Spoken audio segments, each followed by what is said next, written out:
Kuatkan tekad, kuatkan hati. Negeri ini memanggilmu kawan. Belajar, bergerak, berbagi untuk negeri. Guru penggerak, majukan pendidikan. Guru penggerak menghamba pada murid. Kreatif, rancang pembelajaran. Hargai potensi, tingkatkan prestasi. Lahirkan profil pelajar Pancasila. Belajar, bergerak, berbagi untuk negeri. Kita menjalin kolaborasi. Belajar. Oke, terima kasih. Assalamualaikum warahmatullahi wabarakatuh. Alhamdulillah, puji syukur kehadirat Allah Subhanahu wa taala. Karena hari ini kita diberikan kesempatan untuk mengadakan sebuah acara diseminasi aksi nyata sebagai tugas kami berdua dalam pendidikan guru penggerak. Terima kasih Bapak Ibu semua yang sudah memenuhi undangan saya berdua. Saya bersama Pak Heril akan menyampaikan beberapa hal yang terkait dengan apa yang kami pelajari di guru penggerak. Nanti akan ada pemaparan yang sesinya kami bagi dua, saya dengan Pak Heril. Dan mungkin untuk mengefisienkan waktu, sebelum saya memaparkan materi yang akan saya sampaikan nanti, terlebih dahulu kita meminta sambutan atau arahan dari Bapak Kepala Sekolah atau yang mewakili, karena pada hari ini Bapak Kepala Sekolah tidak sempat hadir, beliau dalam keadaan sakit dan diwakili oleh Wakasek. Tidak perlu mungkin saya berlama-lama, saya langsung memberikan kesempatan kepada Bapak. Untuk itu saya persilakan.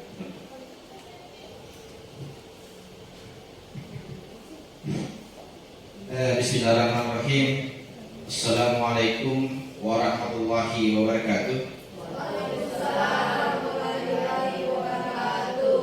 Alhamdulillah, puji syukur kita aturkan dari Allah Subhanahu wa taala, karena atas rahmat dan hidayahnya lah sehingga kita hadir di tempat ini untuk melakukan diseminasi aksi nyata tentang budaya positif, dan insya Allah sebentar akan disampaikan atau dipaparkan kepada dua calon guru penggerak kita, yaitu Bapak Muhtar SPD dan Bapak Haidul Kadi SPD.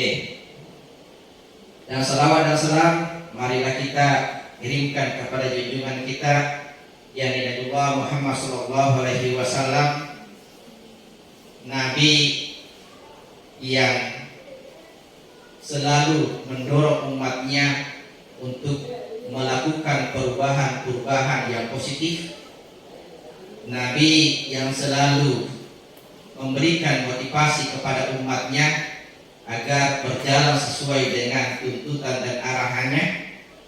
Dan alhamdulillah pada kesempatan ini kita berada suasana yang berbeda dibandingkan sebelum-sebelumnya, karena pada hari ini kita bersyukur ada dua guru kita yang menyandang gelar sekarang itu, yaitu CGP, calon guru penggerak, dan insya Allah akan menjadi guru penggerak dan bisa menggerakkan stakeholder yang ada di sekolah ini, dan mudah-mudahan nanti disusul oleh teman-teman guru yang lain.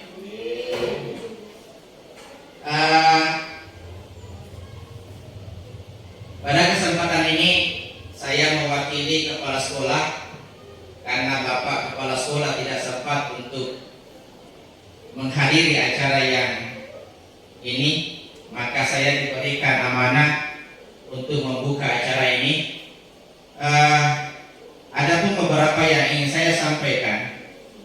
bahwa berbicara tentang budaya positif di sekolah itu sangat kita butuhkan. Karena kenapa? Budaya itu adalah sesuatu yang kita lakukan secara rutinitas, sehingga membentuk sebuah karakter yang kita harapkan adalah karakter yang positif, bukanlah karakter yang negatif. Dan kita sebagai guru itu melihat kira-kira budaya-budaya apa yang bisa kita bentuk di sekolah ini, sehingga membuat anak kita itu termotivasi untuk belajar, sehingga anak kita itu bisa melihat apa yang harus dia gapai untuk mencapai masa depannya yang cemerlang. Karena guru itu adalah, kalau saya bisa mengatakan, adalah pendorong. Guru itu adalah teman siswa. Guru itu adalah motivator siswa. Apabila ada siswa kita yang kira-kira melenceng dari nilai-nilai positif yang kita tentukan di sekolah ini, maka seorang gurulah yang bisa mengarahkan mereka, seorang gurulah yang bisa mendekati mereka bahwa, nak, inilah yang seharusnya yang kamu lakukan, nak, inilah visi misi sekolah yang kita harus dapat. Karena sering saya mengatakan begini, jangan sampai anak itu dia terjerumus dengan visi misi kantin, sedangkan visi misi sekolah itu terabaikan. Kenapa saya mengatakan begitu? Karena anak-anak ketika belajar jam-jam 9 memikirkan tentang isi kantin, berarti stakeholder yang ada di sekolah itu gagal untuk mengembangkan budaya positif.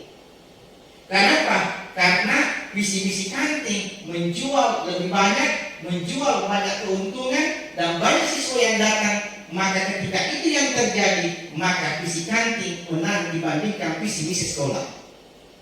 Nah, seorang guru itu harus mengerti dulu visi misi sekolah itu sendiri sebelum membentuk apa yang harus kita lakukan dan apa yang harus kita kembangkan di sekolah ini. Nah, olehnya itu saya menitik beratkan kepada calon guru penggerak yang kiri kanan saya ini, mudah-mudahan apa yang dia dapatkan di dalam pelatihan atau pendidikan guru penggerak itu bisa menyebarkan virus-virusnya kepada semua teman-teman guru, agar semua guru itu satu visi, satu misi untuk menjalankan pendidikan yang ada di sekolah ini. Nah, untuk apa? Karena apabila kita itu tidak mempunyai visi dan misi, maka kita tidak bisa menciptakan namanya kepuasan kerja. Nah, ketika tidak ada kepuasan kerja, tidak ada kepuasan kinerja, maka tidak bisalah kita membentuk, mungkin bisa kita membentuk dalam sebuah konsep namanya budaya positif, tetapi dalam implementasinya itu tidak bisa. Karena saya yakini bahwa tidak ada di dunia ini, tidak ada di SMA ini namanya Superman. Tetapi yang saya yakini, siswa sekolah ini bisa berkembang kalau bisa membentuk namanya super team. Nah, olehnya itu saya harapkan sebentar, mudah-mudahan dari paparan kepada kedua calon guru penggerak ini bisa membuat kita takjub dan kita bisa mengimplementasikan apa-apa sih yang dimaksud dengan budaya positif itu sendiri. Karena saya sendiri masih masih tahu tentang budaya positif itu. Apakah dalam budaya positif itu kita ambil dari nilai Pancasila, ataukah budaya positif itu kita ambil dari nilai agama, ataukah kita gabungkan antara nasionalisme atau Pancasila dengan religius itu sendiri, dan bagaimanakah konsep guru penggerak itu tentang budaya positif itu sendiri. Nah, mudah-mudahan sebentar penjelasannya, pemaparannya kepada kedua calon guru penggerak ini bisa kita pahami, oh inilah yang dimaksud dengan budaya positif. Ya, saya harap sebentar Bapak dan Ibu bisa menyimak dengan baik sehingga kita mengerti dan mendapatkan poinnya apa yang dimaksud dengan budaya positif itu sendiri. Saya kira itu yang sempat saya sampaikan, dan mudah-mudahan diskusi-diskusi semacam ini atau pemaparan-pemaparan semacam ini akan berjalan bukan hanya hari ini, tetapi insya Allah ada mungkin hari-hari selanjutnya sehingga cakrawala pemikiran kita akan terbuka. Saya kira yang sempat saya sampaikan. Assalamualaikum warahmatullahi wabarakatuh. Terima kasih banyak Pak, sebuah pengantar, sebuah pembukaan yang menggugah motivasi kita untuk terus bekerja dan berkiprah dalam dunia pendidikan. Sekali lagi saya ucapkan banyak terima kasih atas sambutannya. Baik Bapak Ibu, izinkan saya untuk memulai materi ini. Saya minta izin untuk berdiri Pak. Pak Heri mungkin bisa bantu saya untuk mengontrol.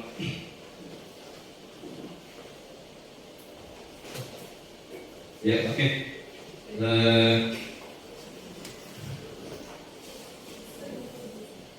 Ya. Baik, apa kabar Bapak Ibu semua? Baik. Sehat? Alhamdulillah. Waras? Alhamdulillah, ini lebih penting. Waras itu lebih penting daripada sehat. Walaupun kita sehat tapi tidak waras, itu saya kira tidak ada gunanya. Iya. Lagi banyak uang?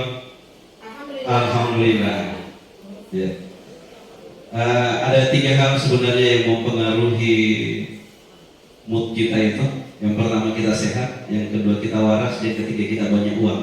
Biasanya kalau itu terkumpul mood kita juga akan bagus.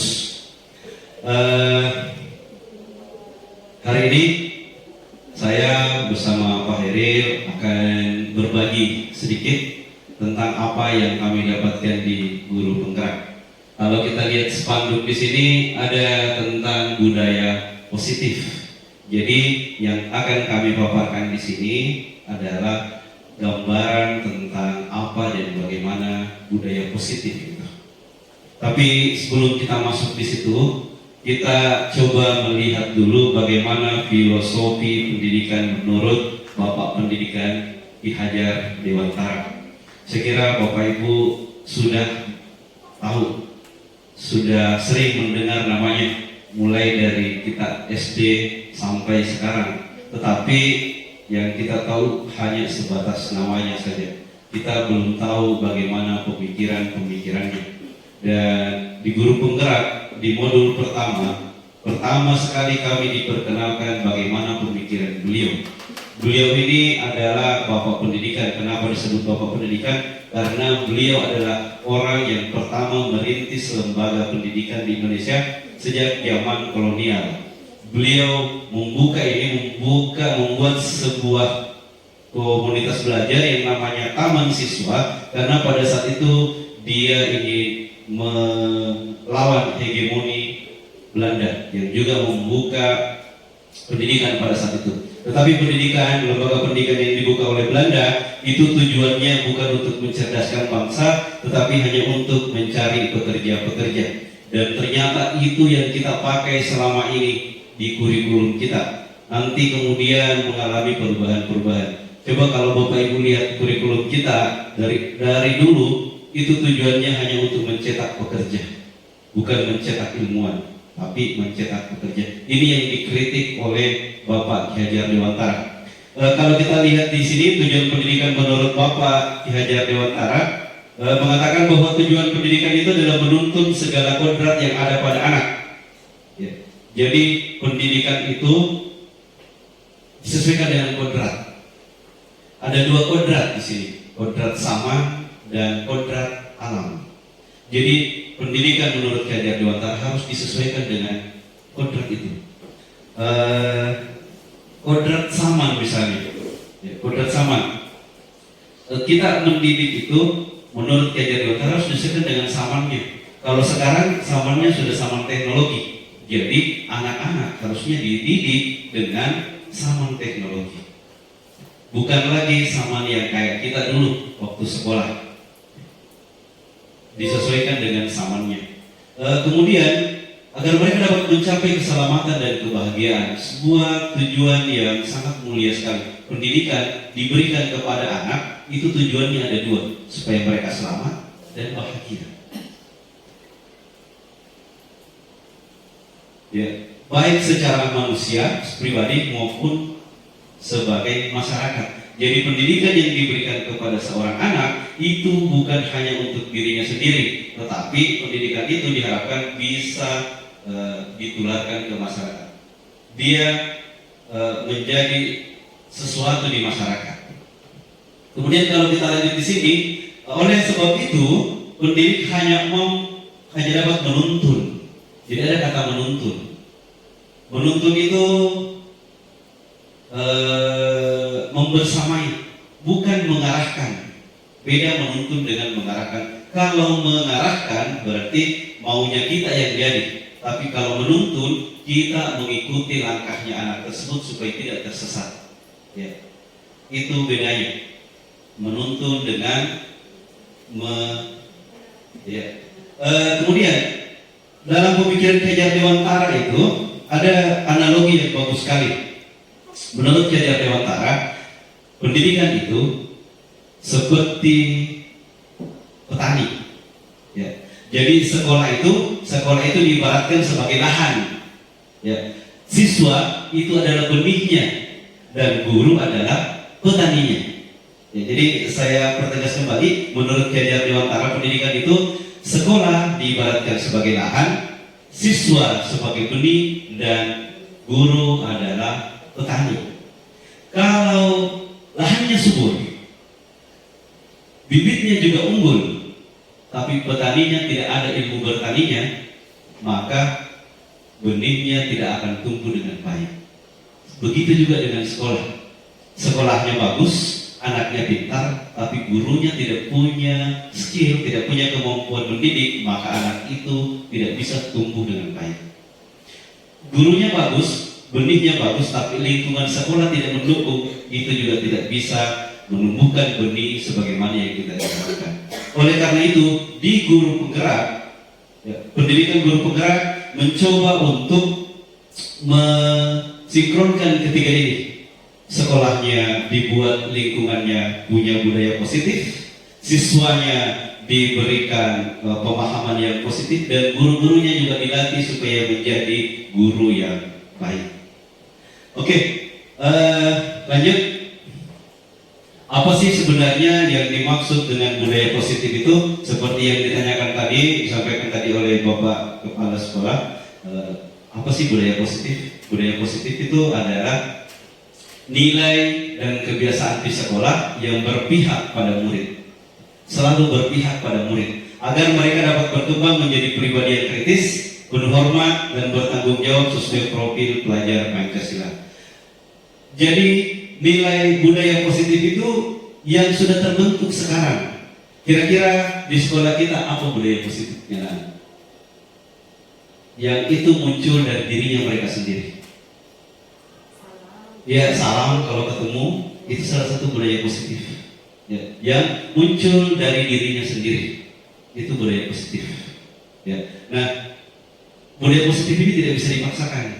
Budaya positif ini tidak bisa dipaksakan. Dia hanya bisa dirangsang. Seperti tadi menurut Ki Hajar Dewantara, kita hanya bisa menuntunnya, tidak bisa mengarahkan.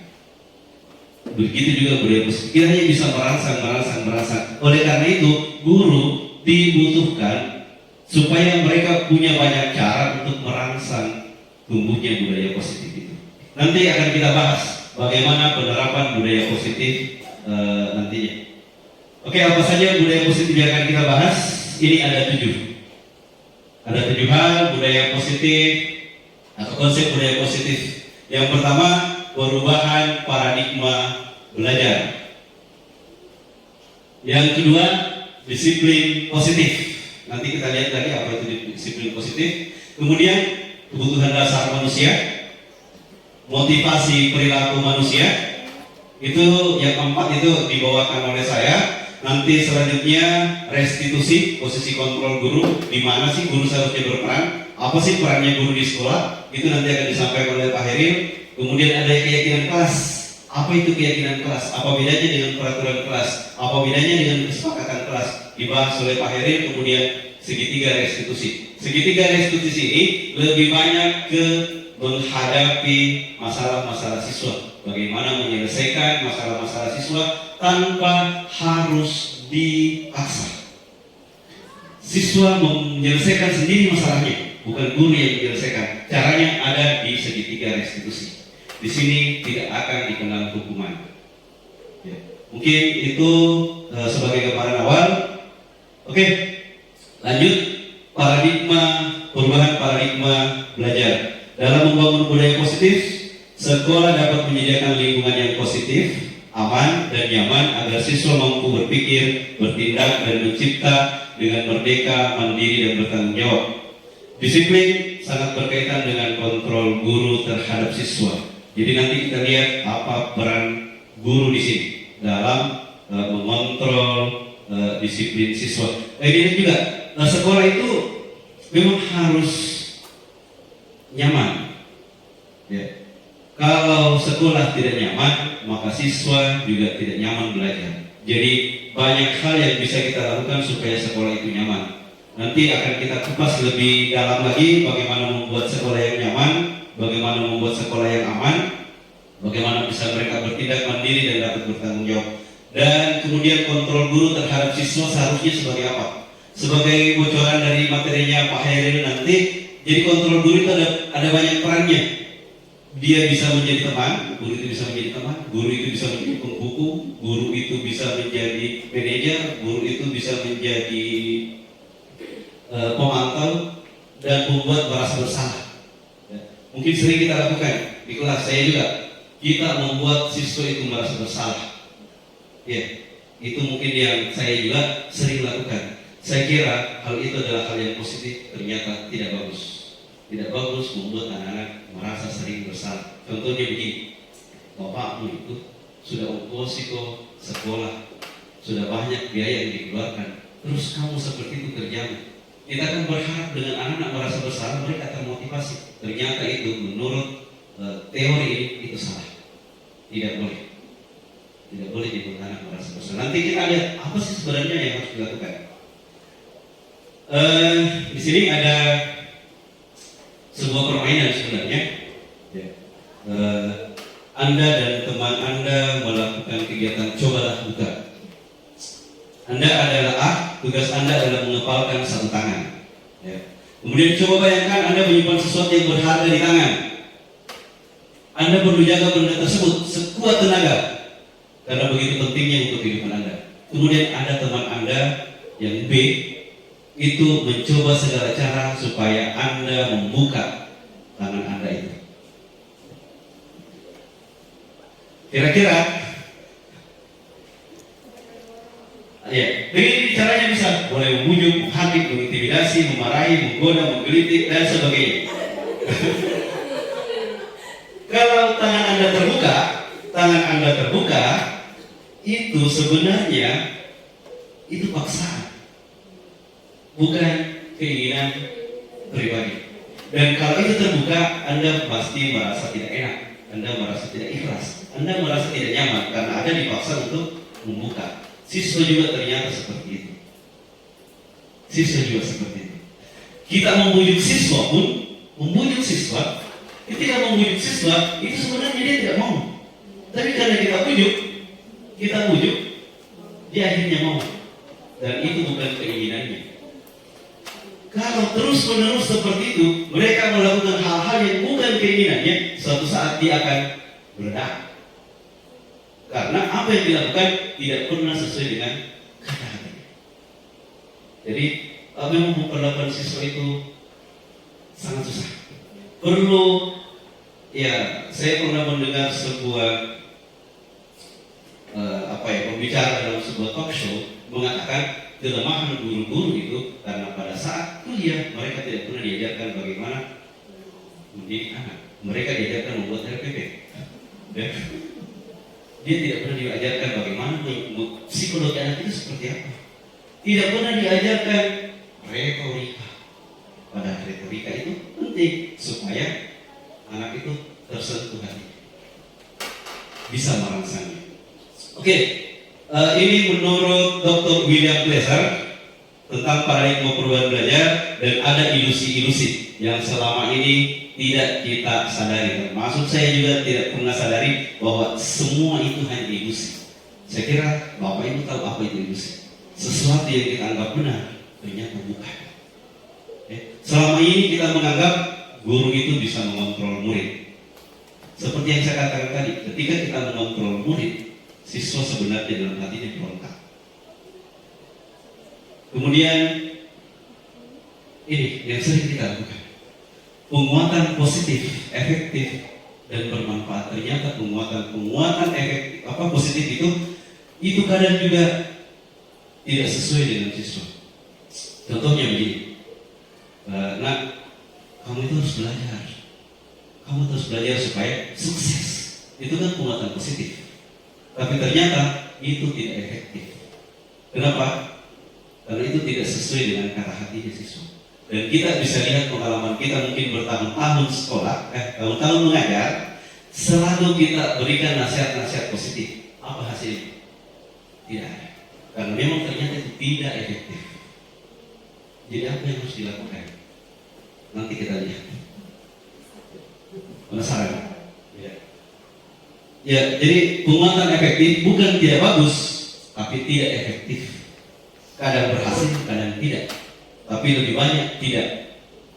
Ketika kita berikan penguatan efektif, pada hari itu mungkin berubah, besoknya berubah, 1 minggu kemudian tidak. Kembali lagi ke awal. Nanti mereka sadari, ingat itu ketika mereka dapat masalah, baru ingat lagi itu pesan-pesan positif itu. Dan kalau kita memberikan pesan-pesan positif sekarang, bukan saya mengatakan tidak boleh, tetapi mereka dapat dari luar.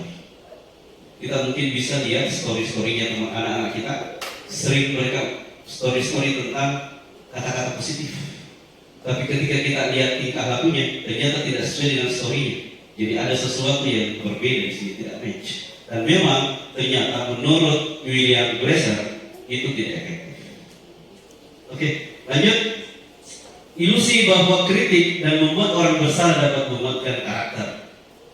Selama ini kita menganggap seperti itu. Anak akan menjadi kuat, anak akan menjadi mandiri, anak menjadi bagus mentalnya. Ternyata terbalik. Semakin kita kritik seorang anak, maka mentalnya akan semakin lemah.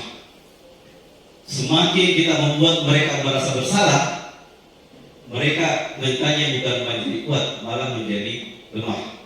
Ya. Dan mungkin ini sering kita lakukan baik di sekolah maupun di rumah. Kita sering membuat anak kita merasa bersalah dan kita senang. Ya. Kita senang ketika di kelas kita menasihati siswa, membuat mereka merasa bersalah, mereka kemudian tertunduk, mereka seperti menyesal, kita merasa sudah berhasil. Ternyata itu tidak efektif juga. Dia mentalnya tidak kuat, tapi mentalnya malah lemah. Karena kita menganggap dia bersalah. Ketika anak terus-menerus merasa bersalah, maka mereka akan takut melakukan sesuatu. Karena nanti dia akan bersalah lagi. Jadi apa yang harus dilakukan?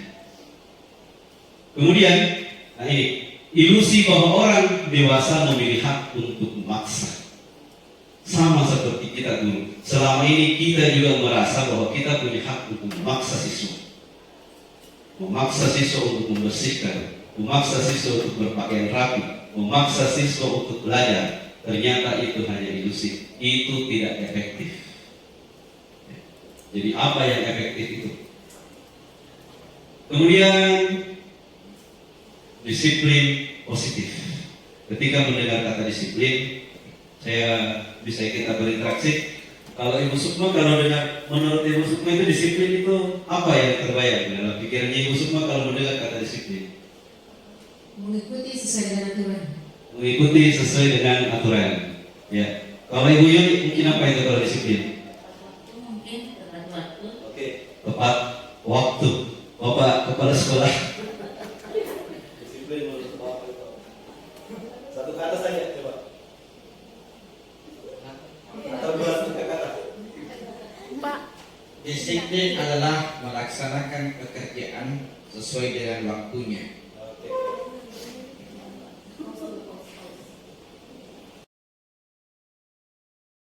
Oke, sekarang kita lihat apa sih makna disiplin. Tadi ada beberapa tanggapan dari Bapak Ibu tentang disiplin itu apa. Dia mengatakan bertindak sesuai dengan aturan. Ya. Nah ternyata disiplin itu berasal dari bahasa Latin yang artinya adalah belajar. Yang kemudian berubah maknanya. Sama dengan sekolah. Saya cerita sedikit. Sekolah itu artinya adalah waktu luang. Itu arti sekolah. Maksud dari sekolah itu waktu luang. Dulu orang-orang itu di zaman Yunani, zamannya filosof, ketika mereka punya waktu luang, tidak bekerja, tidak ada kerja, mereka datang ke orang belajar. Itu yang disebut dengan sekolah. Kemudian mengalami perubahan makna. Sekarang sekolah bukan waktu luang, tapi waktu utama. Semua difokuskan ke sekolah. Jadi ada perubahan makna. Lama-lama kemudian sekolah itu menjadi sebuah lembaga. Jadi ada perubahan makna. Oke, kemudian makna dari kata kalau yang ini berkonotasi dengan disiplin diri dari murid-murid Sokrates dan Plato. Disiplin diri membuat orang menggali potensinya menuju sebuah tujuan apa yang dihargai. Oke, disiplin sebenarnya yang dimaksud di sini adalah bukan keyakinan yang berasal dari luar, bukan tadi melakukan aturan dan sebagainya. Itu kalau disiplin itu harus datangnya dari dalam diri, bukan karena adanya aturan. Nanti kita lihat apa yang membuat orang menjadi disiplin. Kemudian kita tadi katakan, namun budaya kita makna disiplin telah berubah menjadi sesuatu yang dilakukan agar orang lain mendapatkan kepatuhan. Kecenderungan umum adalah menghubungkan kata disiplin dengan ketidaknyamanan, bukan apa yang dihargai atau yang mencapai tujuan mulia. Saya kira Bapak Ibu sering tersiksa dengan kata disiplin. Pernah antri di bank? Itu budaya disiplin? Nyaman tidak? Tidak. Dan memang disiplin itu tidak nyaman. Disiplin itu adalah sebuah pengekangan yang kemudian berubah makna. Disiplin itu kan harusnya positif, makanya tadi disiplin positif. Disiplin yang sering kita lakukan selama ini adalah disiplin negatif, karena semua kita lakukan dengan terpaksa. Kalau kita lakukan dengan terpaksa, itu membuat hati tidak nyaman.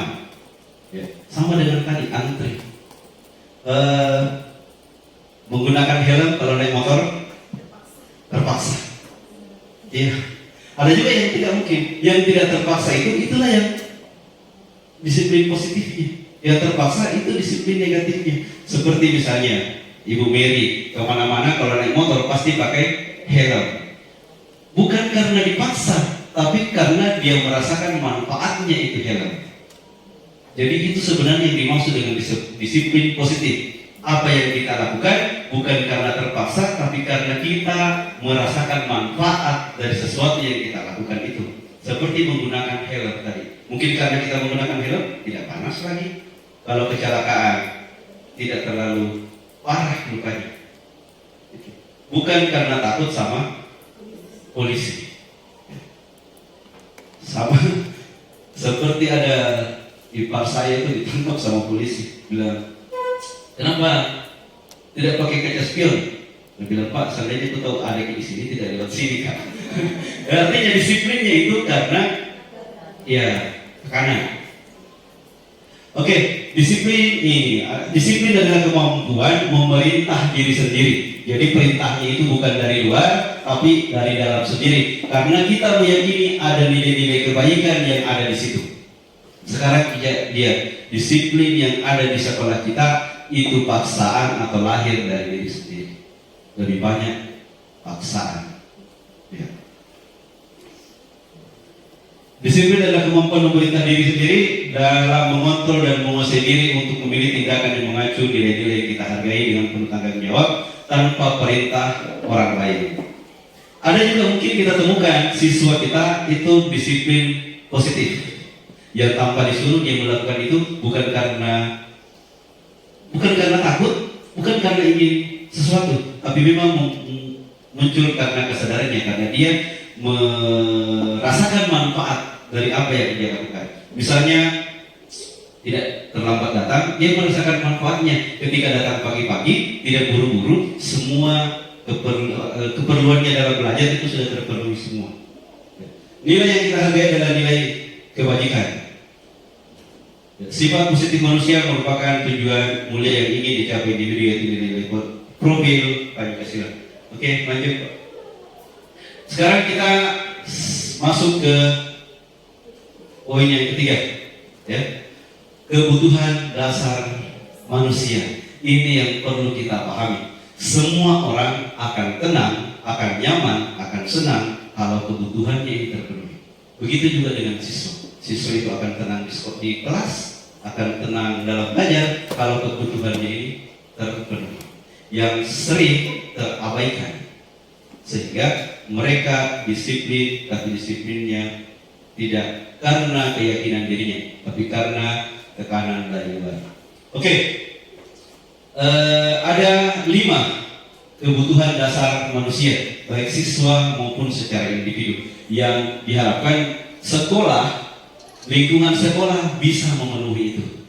Itu yang diharapkan, tapi masih banyak yang belum terwujud. Yang pertama, cinta kasih diterima. Nanti akan saya tunjukkan contoh-contohnya. Bagaimana sih cinta kasih itu? Bagaimana sih siswa itu merasa diterima? Ya, ada mungkin di kelas kita temukan ada siswa yang sering menyendiri karena dia tidak diterima oleh temannya. Ya, dia mungkin sering dibully oleh temannya sehingga dia tidak nyaman di kelas. Kenapa? Karena kebutuhan untuk diterimanya tidak ada. Kemudian penguasaan. Ada siswa, bahkan kita itu punya kebutuhan bahwa kita bisa menguasai sesuatu. Itu juga kebutuhan. Nanti saya kasih contohnya supaya lebih jelas. Kesenangan. Siswa dalam belajar itu perlu senang. Kadang siswa tidak serius belajar karena tidak senang. Bisa tidak senang karena pelajarannya, bisa tidak senang karena gurunya, bisa tidak senang karena suasana kelasnya, bisa tidak senang karena ada faktor dari dalam. Jadi untuk mewujudkan siswa yang kita inginkan, kebutuhan ini harus terpenuhi. Kemudian kebebasan. Siswa itu sebenarnya butuh kebebasan. Dia tidak butuh dikekang. Yang selama ini kita membuatnya terkekang. Mengerjakan tugas itu sebuah kekangan, bukan kebebasan. Ya. Kemudian yang terakhir, misalnya yang terakhir adalah survival. Ya. Kembali.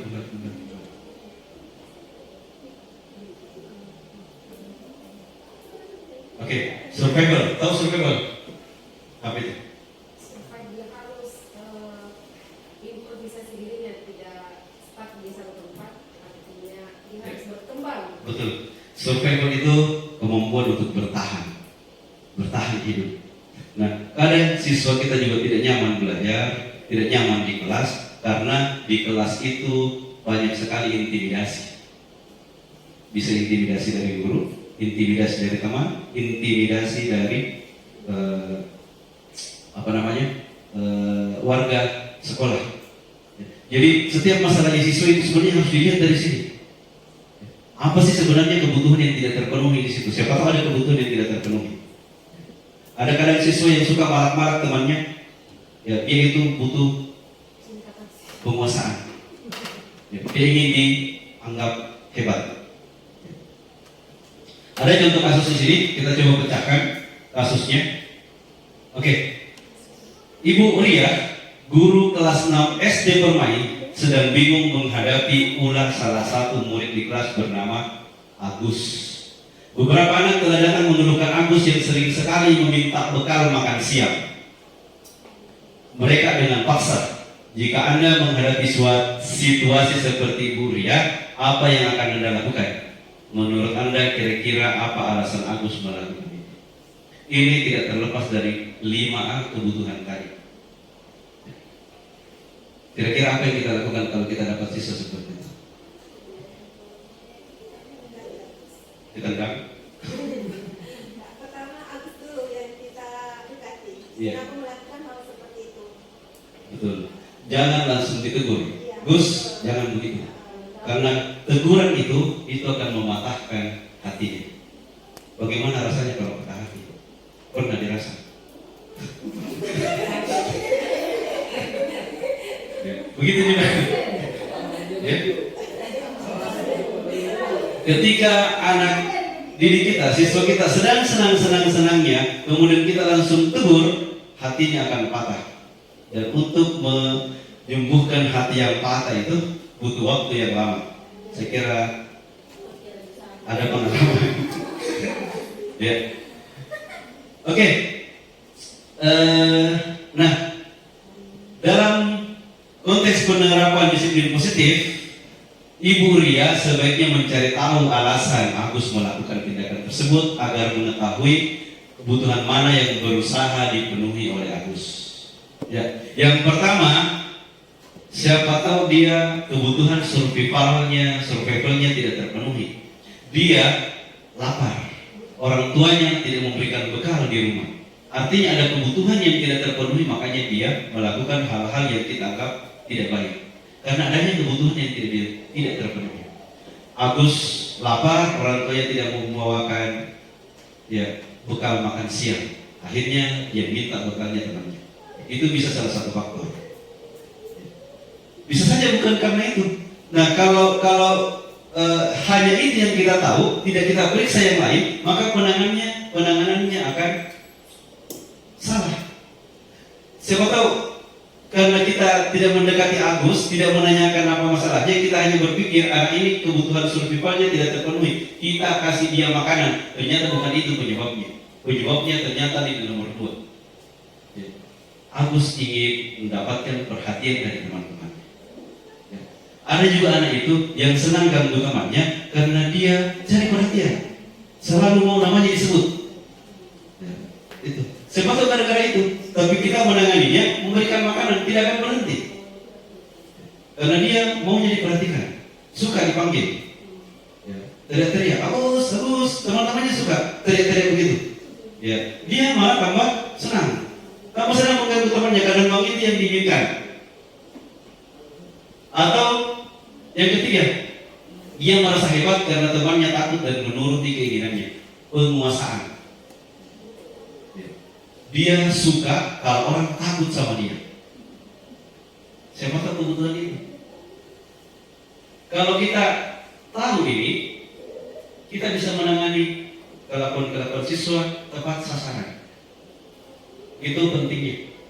Kemudian Agus merasa bosan dengan bekal yang dibawakan orang tuanya karena selalu bekal yang sama. Ya, itu berkaitan dengan kebebasan. Makanannya itu terus. Sama dengan siswa di kelas, kadang siswa juga tidak konsen belajar, lain juga dikerjakan karena kita mengajarnya dengan cara itu terus. Mereka juga ingin sesuatu yang lain. Kemudian Agus hanya iseng dan dia menikmati ekspresi wajah temannya yang besar. Dia itu iseng, dia ingin paham. Dia suka lihat kalau temannya marah-marah. Dia suka lihat kalau temannya kesal. Kadang juga kita begitu. Kadang kita suka godain teman-teman kita, kadang kita suka lihat kalau mukanya cemburu. Itu kebutuhan fun. Ya. gitu. Dia merasa senang kalau orang susah. Senang lihat orang susah, susah lihat orang senang. Nah, penanganannya itu yang perlu kita lihat. Kemudian semua perilaku memiliki tujuan. Oke. Teori motivasi perilaku manusia. Orang melakukan sesuatu itu ada dua faktor. Faktor eksternal dan faktor internal. Seseorang disiplin mematuhi peraturan itu ada dua faktor, eksternal dan internal. Eksternalnya ada dua. Yang pertama, dia menghindari hukuman. Yang kedua, dia mengharapkan imbalan. Itu ternyata tidak bagus. Makanya di guru penggerak diminta seorang guru tidak terlalu sering menghukum siswa dan tidak terlalu sering memberikan ujian. Yang selama ini kita anggap bagus, kalau kita mau uji siswa ternyata tidak bagus. Kenapa? Karena itu akan memunculkan kecemburuan dalam kelas dan juga membuat siswa yang selalu kita puji itu hilang kemandirian. Karena dia sudah merasa dirinya hebat karena dipuji-puji terus, makanya dia tidak ada peningkatan. Kalau tidak percaya silakan coba lakukan eksperimen. Saya sering melakukan itu dan memang beda. Ada anak yang awalnya biasa-biasa, awalnya bagus itu kan. Tapi sering saya puji, besok-besoknya ternyata tidak bagus. Di kelas dia tidak perhatian. Kenapa? Karena selama ini saya puji. Ada juga yang selalu kita hukum, ternyata efeknya juga tidak bagus. Ya. Jadi dua hal tadi, orang melakukan sesuatu sama dengan kita. Kenapa kita rajin ke sekolah? Ya. Bisa karena eksternal, bisa karena internal. Bisa karena satu menghindari hukuman, tidak ditegur sama kepala sekolah, atau diberikan pujian oleh kepala sekolah. Ya. Itu eksternal. Kenapa rajin bikin RPP? Ada dua, takut dihukum, ya, takut dicerita, atau mengharapkan imbalan. Tetapi yang paling bagus adalah motivasi internal untuk menghargai dirinya sendiri. Ya. Sama ini juga motivasi masuk guru penggerak. Saya juga baru tahu ini. Ternyata motivasi saya masuk guru penggerak itu internal, bukan eksternal. Ya. Saya juga baru sadari. Karena saya tidak takut dihukum. Maksudnya tidak ada hukuman yang saya dapatkan kalau saya tidak ikut guru penggerak, tidak ada hukuman. Jadi bukan itu yang saya, bukan gara-gara takut dihukum saya masuk guru penggerak. Bukan juga karena saya ingin dapat imbalan. Karena banyak juga yang masuk guru penggerak karena ada yang diinginkan di belakang. Kalau saya memang tidak itu. Oh ternyata memang saya ingin memberikan penghargaan kepada diri saya sendiri bahwa sudah waktunya kamu menambah ilmu lagi. Ya. Coba sedikit keluar dari zona nyaman, ya, dapatkan sesuatu yang berbeda sehingga bisa berkembang.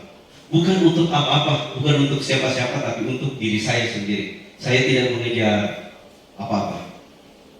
Motivasi internal, sehingga setiap ada kegiatan di guru penggerak, saya ikut itu dengan hati yang senang. Tidak ada keterpaksaan. Bahkan saya selalu tunggu-tunggu kapan lagi ada kegiatan. Karena motivasinya dari dalam. Begitu juga siswa. Kalau dia melakukan sesuatu itu karena menghargai dirinya, bukan karena takut hukuman dan ingin mendapatkan pujian, ya, itu biasanya akan bersifat lama. Oke, lanjut. Nah, ini ada sebuah kasus. Ya. Iva kurang menguasai pelajaran matematika, guru matematika, sehingga pada suatu saat pelajaran tersebut berlangsung, dia lebih banyak berdiam diri atau menggambar di buku pelajarannya. Pada saat guru matematikanya, Pak Seno, menanyakan pertanyaan, Iva menjadi gugup dan tak sengaja menjatuhkan tasnya dari kursi, serta tiba-tiba menjadi gagap pada saat berupaya menjawab. Seluruh kelas pun tertawa melihat perilaku IPA yang bicara gagap dan terkejut tersebut. Pak Seno pada saat itu membiarkan teman-teman IPA menertawakan IPA yang tergagap dan malu luar biasa, dan malahan minta IPA untuk maju ke depan dan berdiri di depan kelas sambil menunjuk hidungnya, ya, karena tidak bisa menjawab pertanyaan Pak Seno. Kelas makin gaduh dan anak-anak pun tertawa melihatnya di depan kelas memegang ujung hidungnya. Pertanyaannya, apakah Anda setuju dengan tindakan Pak Seno terhadapnya? Kenapa tidak? Pembunuhan karakter. Anak itu akan langsung down. Menurut Anda tindakan Pak Seno terhadap IPA adalah sebuah hukuman atau konsekuensi? Konsekuensi. Nah, nanti kita lihat. Ada yang disebut hukuman, ada yang disebut dengan konsekuensi. Kalau hukuman itu tidak ada hubungannya dengan yang dia kerjakan. Kalau konsekuensi ada hubungannya dengan yang dia kerjakan. Contohnya begini. Ketika dia terlambat, ada siswa terlambat, kemudian kita suruh berdiri di depan, itu hukuman atau konsekuensi? Hukuman, karena tidak ada hubungannya terlambat dengan berdiri di depan. Tapi kalau dia terlambat, kemudian misalnya terlambat 15 menit, kemudian setelah waktu pelajaran berakhir, teman-temannya istirahat, dia masih tinggal selama 15 menit dan kita berikan sesuatu yang dia tinggalkan. Itu adalah konsekuensi, bukan hukuman. Tapi apakah konsekuensi itu bagus? Belum tentu juga. Hukuman itu bagus? Belum tentu juga. Mana yang harus dilakukan? Konsekuensi atau hukuman? Belum tentu juga konsekuensi yang bagus. Ada yang lebih bagus daripada itu. Nanti dijelaskan sama Pak Heri. Karena Pak Heri lebih bagus dibanding saya. Oke, ini hukuman, sanksi, dan konsekuensi. Hukuman itu sesuatu yang menyakitkan, ya, dan harus terjadi. Kalau konsekuensi, sesuatu harus terjadi. Kemudian kalau restitusi itu pilihan. Nah, ini yang saya maksud. Hukuman itu negatif, konsekuensi itu ya agak tengah. Yang paling bagus itu adalah restitusi. Diberikan pilihan. Dia yang memilih apa yang akan dia kerjakan. Tapi pilihannya itu tidak langsung dikasih pilihan saja, tapi diberikan pengantar-pengantar sampai dia tiba pada pilihan itu. Itu yang disebut dengan restitusi, yang mungkin jarang kita lakukan. Yang sering kita lakukan adalah dua ini, hukuman dan konsekuensi, atau membiarkan saja. Ya, kita kadang juga bermasa bodoh. Ya. Saya juga baru tahu ini setelah masuk pelatihan ini. Sebelum-sebelumnya saya tidak tahu bahwa ada yang dimaksud dengan restitusi. Ya, mungkin pernah melakukan, tidak tahu istilahnya, tapi memang jarang saya lakukan. Lebih banyak di sini hukuman, konsekuensi, hukuman, konsekuensi, hukuman, konsekuensi. Jarang kita memberikan pilihan kepada siswa. Makanya tadi sebenarnya tidak usah ada diskusi, pertanyaan tanya jawab, karena waktunya kan panjang. Ini kalau kita mau perdebatkan panjang, butuh waktu yang lama. Sama pada saat kami bahas di ruang kolaborasi, instrukturnya sudah menyerah, kita masih mau. Itulah bagusnya ikut turun terang. Oke. Ya, tidak perlu saya jelaskan semua. Ya, yang jelas kita sudah bisa membedakan mana hukuman, mana konsekuensi, dan mana restitusi. Hukuman itu negatif, konsekuensi itu netral, dan restitusi itu adalah sesuatu yang positif, yang termasuk salah satu budaya positif yang harus sebenarnya kita sering lakukan di sekolah. Karena kita tidak pernah kekurangan siswa yang bermasalah, kita kelebihan siswa yang bermasalah. Tetapi penanganannya selalu, kalau bukan hukuman, konsekuensi. Tidak pernah kita lakukan restitusi. Mudah-mudahan setelah ini Bapak Ibu tergerak untuk mengetahui apa itu restitusi dan mau mencoba melakukan itu. Lanjut Pak. Oke, mari kita berlatih. Ini hukuman atau konsekuensi. Yang pertama, lari mengelilingi lapangan basket 2 kali karena terlambat hadir di sekolah. Hukuman atau konsekuensi? Hukuman. Membersihkan coretan yang dibuatnya di meja tulis. Konsekuensi.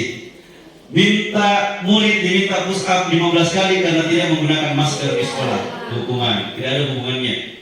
Menggantikan kertas tugas teman yang telah dicoret-coret. Konsekuensi. Ada hubungannya dengan perbuatannya. Berjemur di lapangan basket pukul 12 siang karena mengobrol dengan teman. Hukuman. Murid diminta telanjang kaki sepanjang hari karena tidak menggunakan sepatu warna hitam sesuai peraturan sekolah. Hukuman atau konsekuensi? Murid diminta telanjang kaki sepanjang hari karena tidak menggunakan sepatu warna hitam sesuai peraturan. Hukuman. Berdiri di depan kelas sambil mengangkat satu kaki karena tidak bisa menjawab pertanyaan. Siksaan. Oke, kita lihat jawabannya. Ya, jawabannya benar. Hukuman. Ya, Bapak Ibu sudah bisa membedakan mana konsekuensi dan mana hukuman. Ya, dihindari hukuman, perbanyak konsekuensi dan lebih diperbanyak lagi restitusinya. Masuk bagian ya Bapak. Oke, sekian dari saya. Assalamualaikum warahmatullahi wabarakatuh.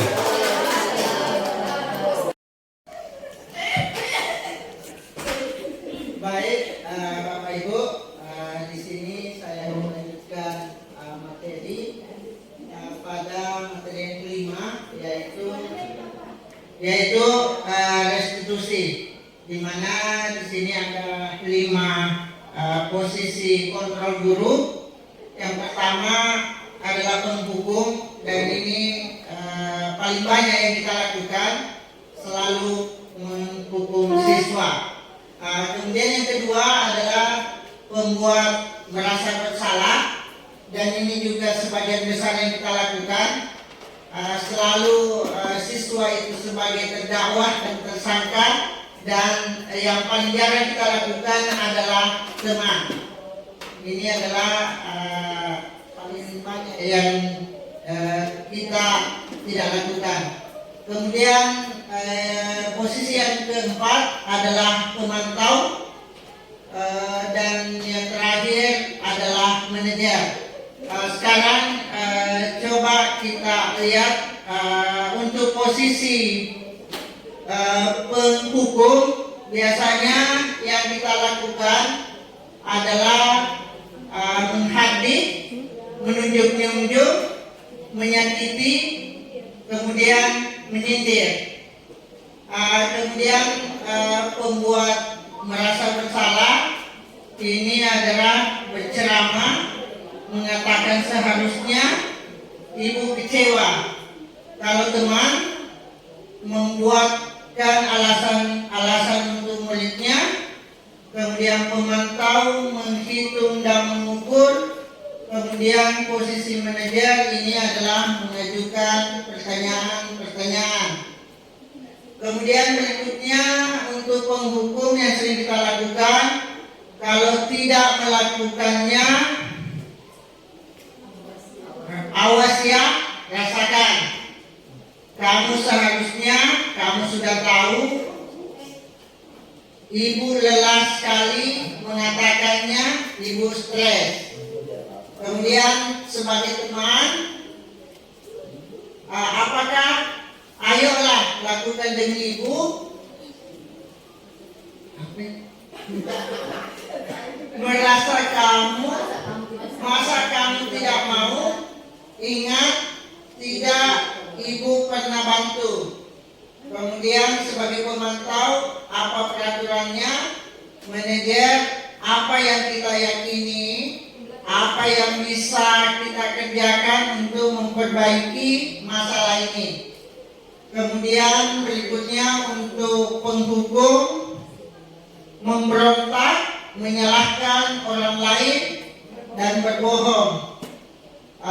Pembuat merasa bersalah, menyembunyikan, menyangkal, berbohong. Teman itu ketergantungan. Pemantau menyesuaikan diri bila dewasa. Kemudian sebagai manajer menguatkan pribadi. Kemudian berikutnya murid meletakkan murid di luar dunia berkualitas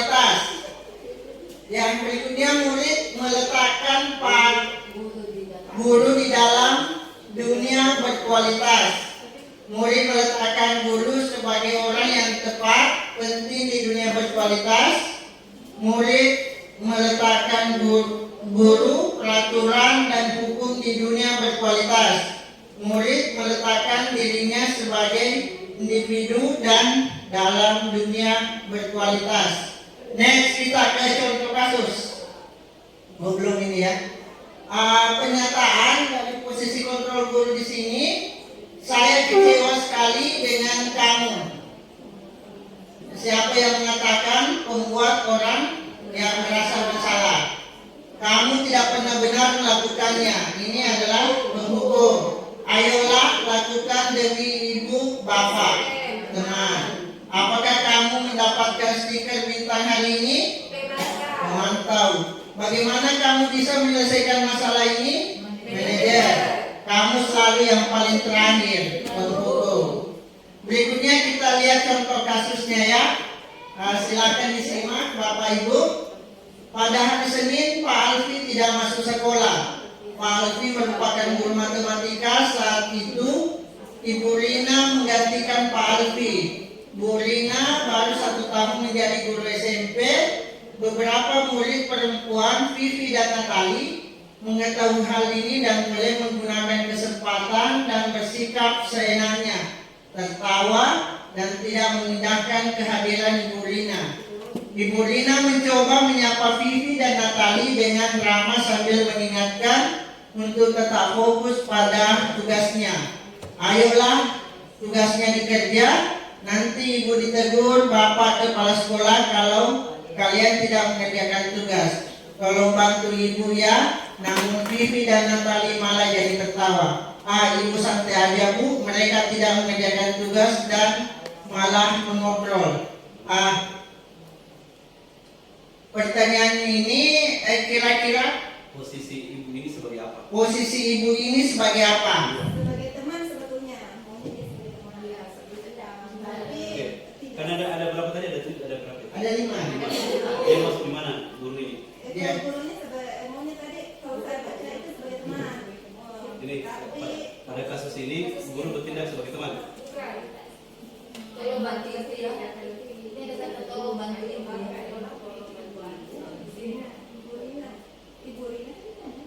Ibu Rina, posisi Ibu Rina ini sebagai apa? Posisi kontrolnya. Posisi kontrolnya. Apakah ini sebagai teman, penghukum, membuat merasa bersalah, manajer?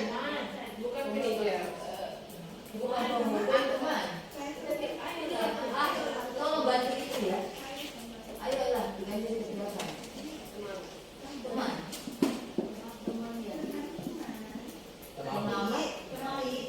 cuma ada kata-kata ininya, ada ini kepala sekolah, ada sedikit pengecoh gitu. Teman atau penghukum? Bukan.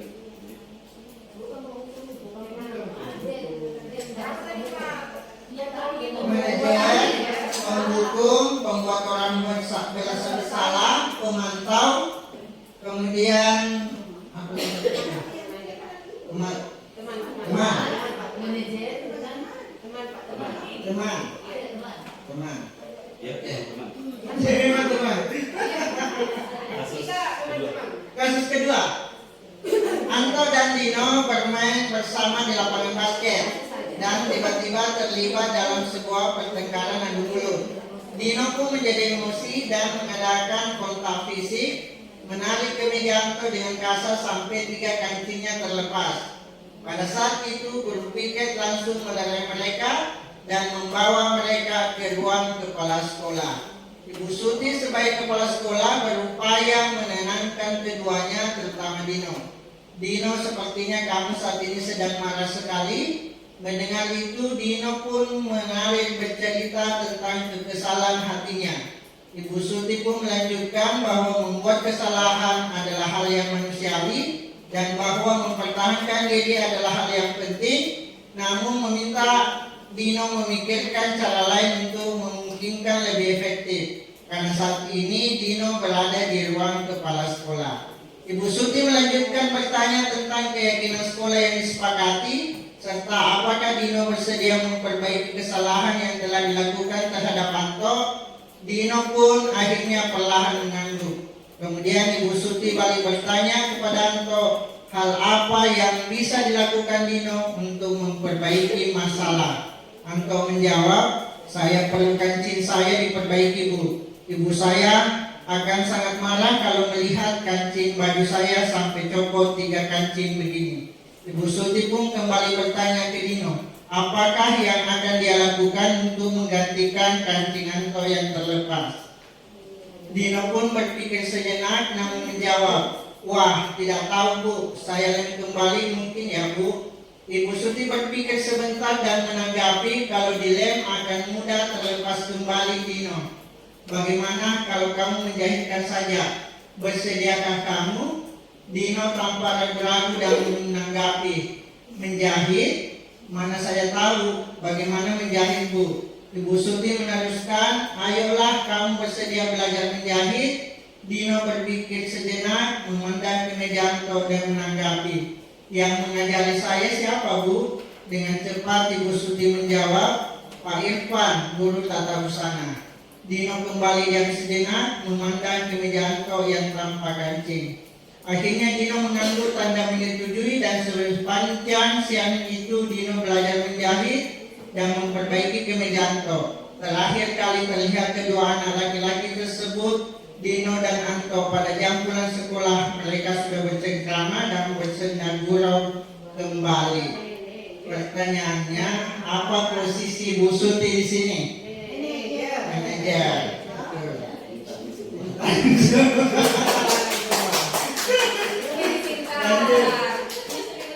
Ini keyakinan kelas ya. Keyakinan kelas atau sebelumnya apa perbedaan keyakinan kelas dengan kesepakatan kelas? Ada yang bisa berikan tanggapan sebelum kita bahas ini? Bu Sukma? Perbedaan keyakinan kelas dan peraturan kelas. Kalau yang saya tangkap Pak, kalau dari hati ini kayaknya kalau keyakinan tidak akan ada hukuman, tapi kalau kesepakatan biasanya kita ada kesepakatan, ada konsekuensi yang harus dilakukan. Ya, betul. Jadi keyakinan itu adalah hal-hal yang disepakati bersama dan itu menjadi kesepakatan dalam kelas. Sementara peraturan kelas itu adalah sesuatu yang dibuat dan bersifat mengikat.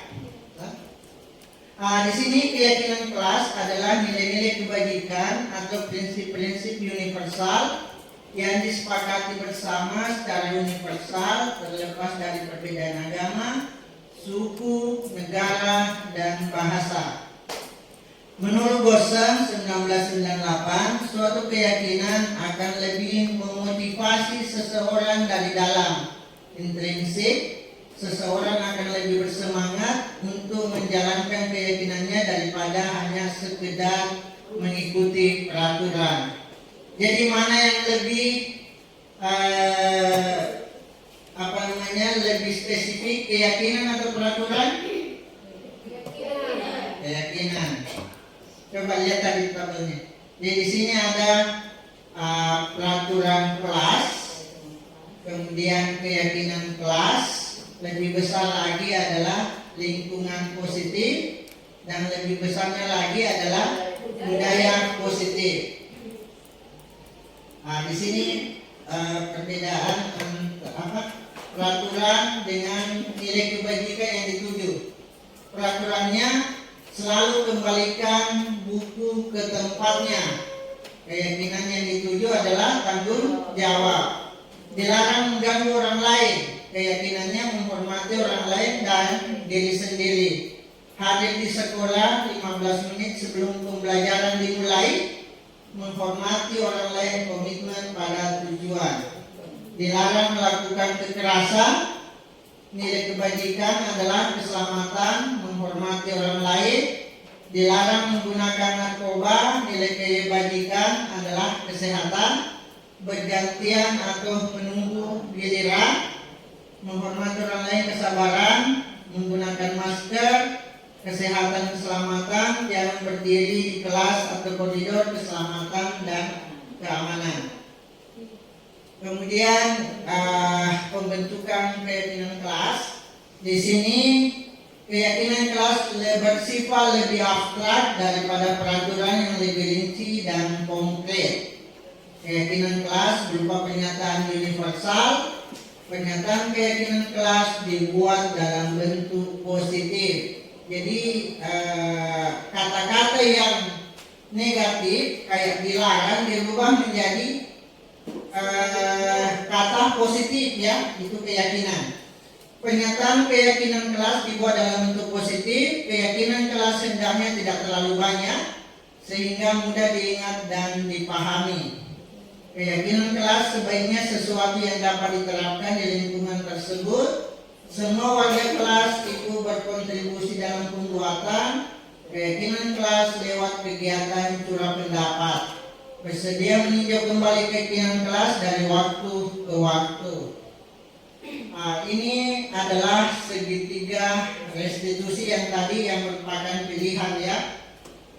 Di mana segitiga restitusi adalah proses menciptakan kondisi bagi murid untuk memperbaiki kesalahan mereka sehingga mereka bisa kembali pada kelompok mereka dengan karakter yang lebih kuat. Melalui restitusi guru dapat yang pertama membantu murid menjadi lebih memiliki tujuan, disiplin positif, serta memulihkan dirinya setelah berbuat salah. Membantu murid untuk jujur pada diri sendiri dan mengevaluasi dampak dari kesalahan yang dilakukannya. Memberikan penawaran bukan paksaan. Ini adalah segitiga restitusi. Di dalamnya ada validasi tindakan yang salah, menstabilkan identitas, kemudian menanyakan keyakinan. Jadi langkah yang pertama yang kita lakukan adalah menstabilkan identitas dulu, ya. Seperti setiap orang pasti pernah melakukan kesalahan. Kamu bukan satu-satunya yang pernah melakukan ini. Jadi sebelum anak-anak diberi pilihan, itu distabilkan dulu identitasnya. Kemudian langkah kedua adalah validasi tindakan yang salah. Di sini kata-kata yang bisa kita ucapkan, kamu tentu punya alasan mengapa melakukan itu. Adakah cara yang lebih efektif untuk mendapatkan apa yang kamu butuhkan? Dan yang terakhir adalah menanyakan keyakinan. Nilai-nilai apa yang telah kita sepakati, kemudian kamu ingin menjadi seperti apa? Tahapan segitiga restitusi. Yang pertama, menstabilkan identitas. Hal-hal yang bisa kita katakan kepada siswa, berbuat salah itu tidak apa-apa. Saya tidak ada manusia yang sempurna. Saya juga pernah melakukan kesalahan seperti itu. Kita bisa menyelesaikan ini. Bapak, Ibu tidak tertarik mencari siapa yang salah, tapi Bapak, Ibu ingin mencari solusi dari permasalahan ini. Kamu berhak merasa begitu. Kemudian validasi tindakan yang salah, kalimat yang bisa kita ucapkan. Kamu pasti punya alasan mengapa melakukan hal itu.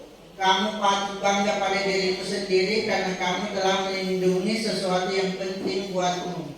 Dan yang terakhir, menanyakan keyakinan. Kalimat yang bisa kita ucapkan, apa yang kita percaya sebagai kelas atau keluarga, apa nilai-nilai umum yang kita telah sepakati, apa bayangan kita tentang kelas yang ideal, kamu mau jadi orang seperti apa. Oke, saya kira pemaparan materi kami pada hari ini cukup sampai di sini, dan saya ucapkan terima kasih kepada teman-teman yang telah membersamai kami dalam sesi diseminasi budaya positif. Terima kasih. Assalamualaikum warahmatullahi wabarakatuh. Ya, demikian tadi pemaparan dari Pak Heri tentang 3 hal. Yang pertama posisi kontrol guru, kemudian keyakinan kelas, dan yang ketiga segitiga restitusi. Saya yakin dalam pikiran Bapak Ibu banyak hal yang ingin dikonfirmasi, banyak hal yang ingin mungkin didebat, banyak hal yang ingin digali lebih banyak lagi, tetapi waktu yang tidak memungkinkan kita untuk membahas semua itu. Di lain waktu, di lain tempat, di lain kesempatan mungkin kita bisa mendiskusikan hal ini, bisa secara pribadi, bisa kita bikin kelas-kelas tersendiri untuk membahas lebih dalam lagi tentang bagaimana penerapan budaya positif tersebut. Sekali lagi kami ucapkan banyak terima kasih kepada Bapak Ibu semua. Mudah-mudahan apa yang kami sampaikan pada hari ini ada yang tertinggal, ada yang membuat Bapak Ibu ingin menggali lebih banyak tentang budaya positif. Kami berdua sadar bahwa apa yang kami sampaikan itu jauh dari kesempurnaan. Kami maklumi kalau Bapak Ibu mungkin tidak puas dengan apa yang kami sajikan.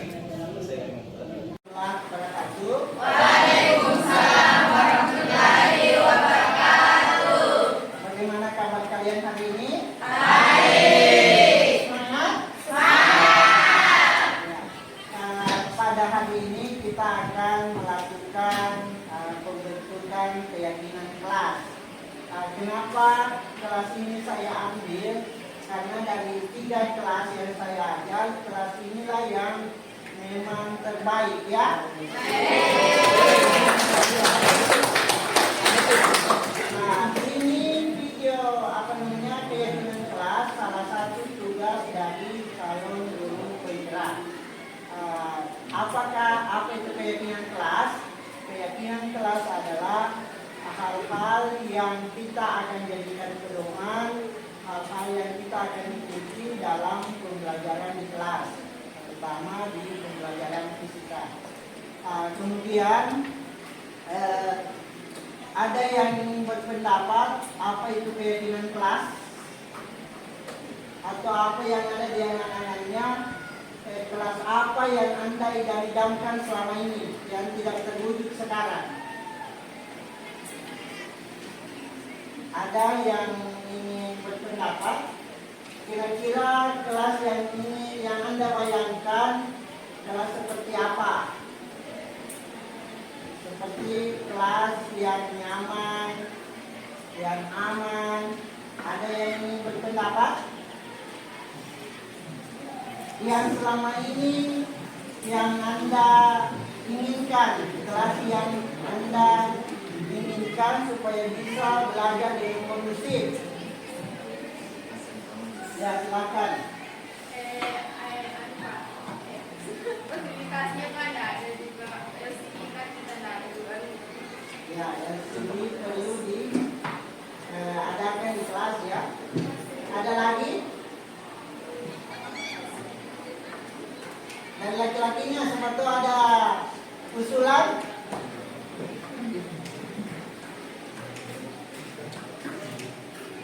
Ada usulan?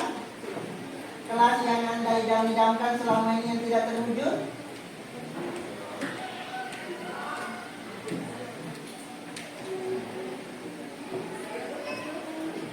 Apa? Oke. Jadi mungkin di antara Anda ada yang tidak ingin mengungkapkan pendapat, tapi nanti di kertas note ini Anda tuliskan kelas apa yang Anda idam-idamkan, ya. Jadi boleh dibantu temannya untuk membagikan.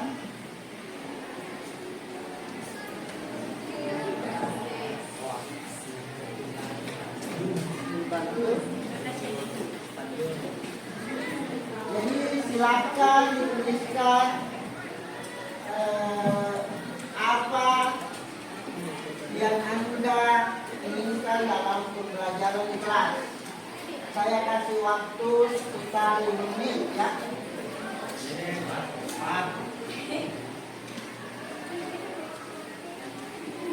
Silakan dituliskan. Jadi kalau sudah selesai, ditempel di atas, ditempel di kertas plano.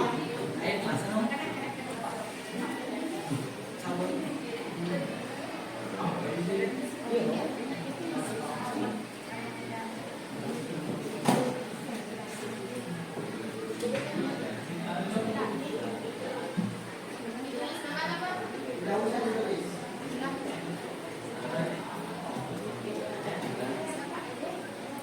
Silakan buatkan unit-unitnya, kemudian tuliskan di kertas note.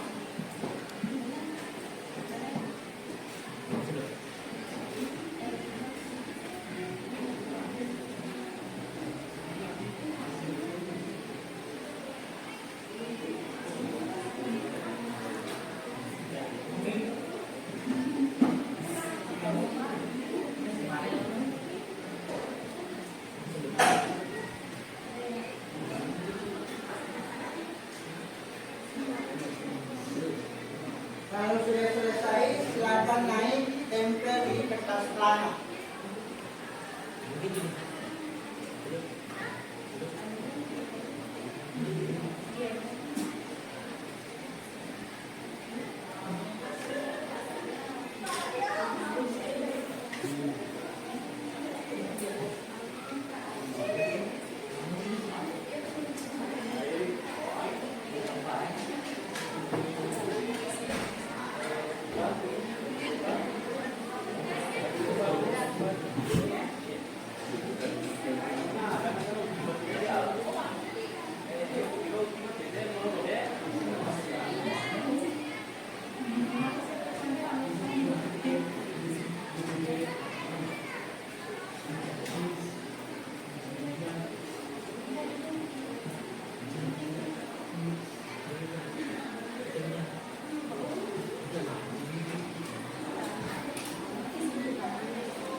Yang selesai bisa langsung naik menempelkan di kertas plano.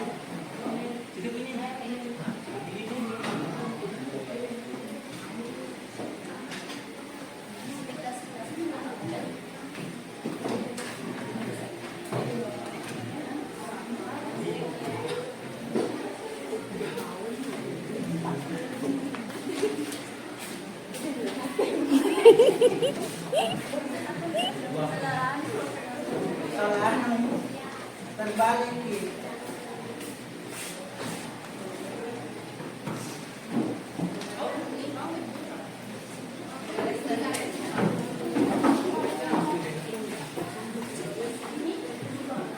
Kemana? Soalnya udah.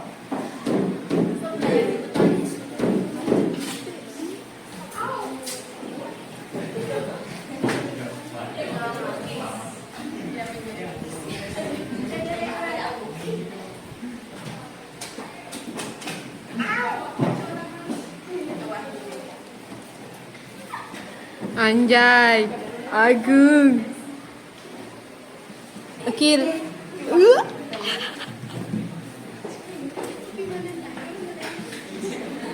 Sudah semua? Pesan.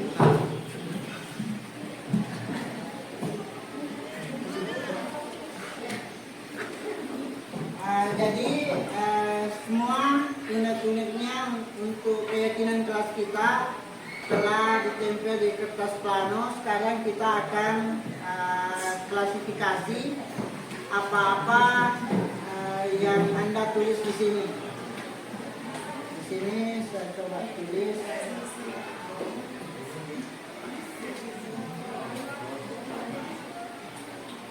Ini ada yang satu. Kelas yang saya idamkan adalah tepat waktu datang di sekolah. Apa ini? Disiplin ya? Disiplin. tinggal di sini ya, disiplin. Kita lihat lagi apa ini? Tidak membuli teman. Jadi menghargai, saling menghargai ya. Saling menghargai.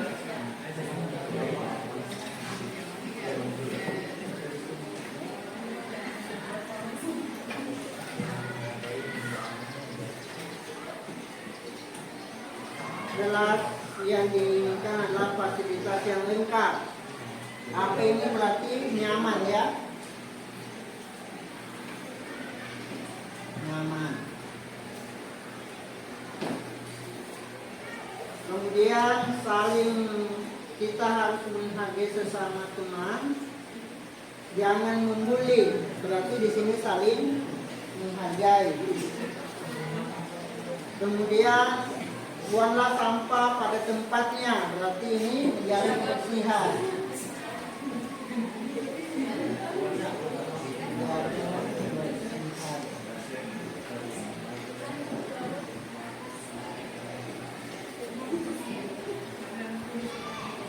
Menghargai pendapat teman, berarti saling menghargai.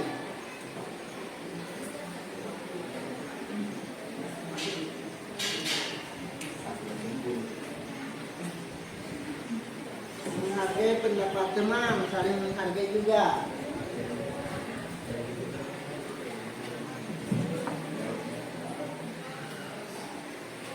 Kurangnya fasilitas kelas, berarti kelas yang nyaman ya.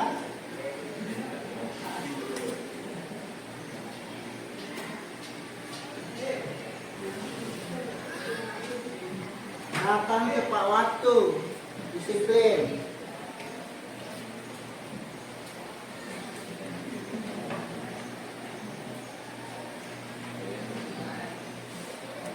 Datang tepat waktu juga, disiplin. Tidak membuang sampah sembarang tempat, berarti menjaga kebersihan.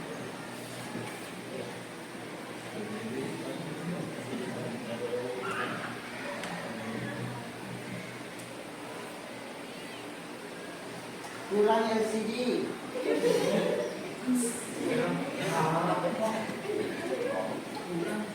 Kurang tempat sampah. Jadi ini masuk di nyaman ya. Kelas.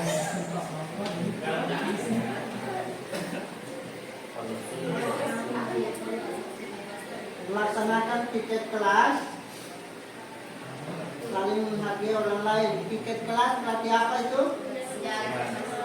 Menjaga kebersihan.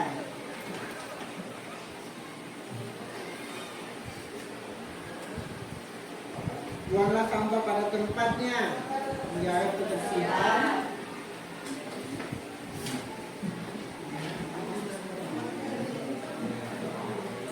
Siswa tidak menyontek pas ulangan, berarti jujur ya.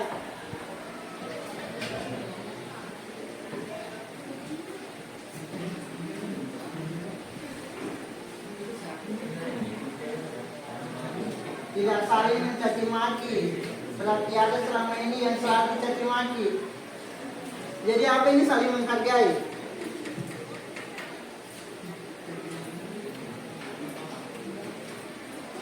Belajar dengan tenang. Karena keributan dan gangguan sangat mengganggu fokus saya dalam belajar, berarti nyaman ya.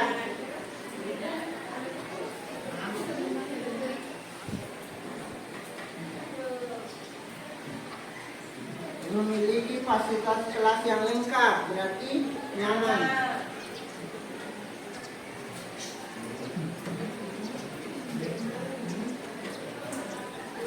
Saling menghargai satu sama lain. Tidak membuli teman, berarti saling menghargai. Tidak menyontek pada saat ulangan.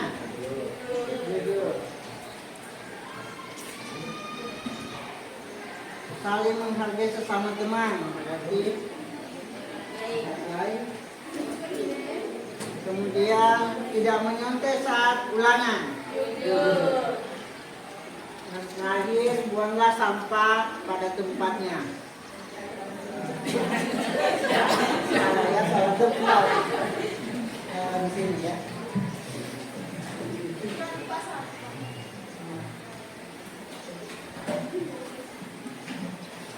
Belajar dengan tenang.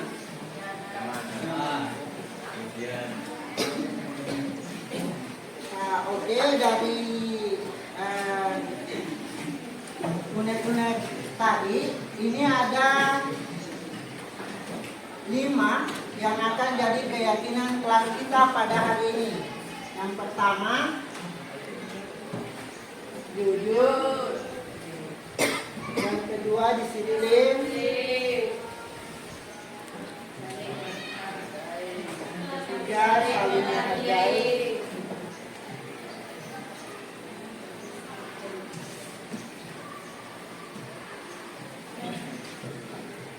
Kemudian nyaman. Dan terakhir adalah menjaga kebersihan.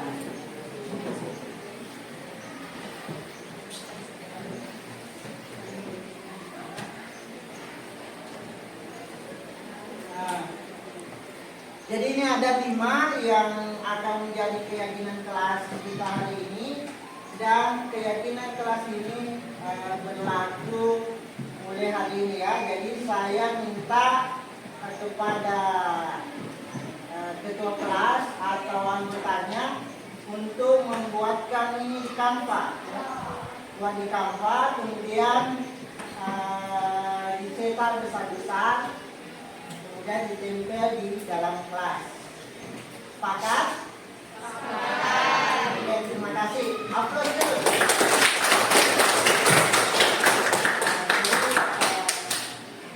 Saya kira untuk pembentukan keyakinan kelas kita pada hari ini sudah selesai. Saya ucapkan terima kasih atas kerjasama dan partisipasinya. Terima kasih. Assalamualaikum warahmatullahi wabarakatuh.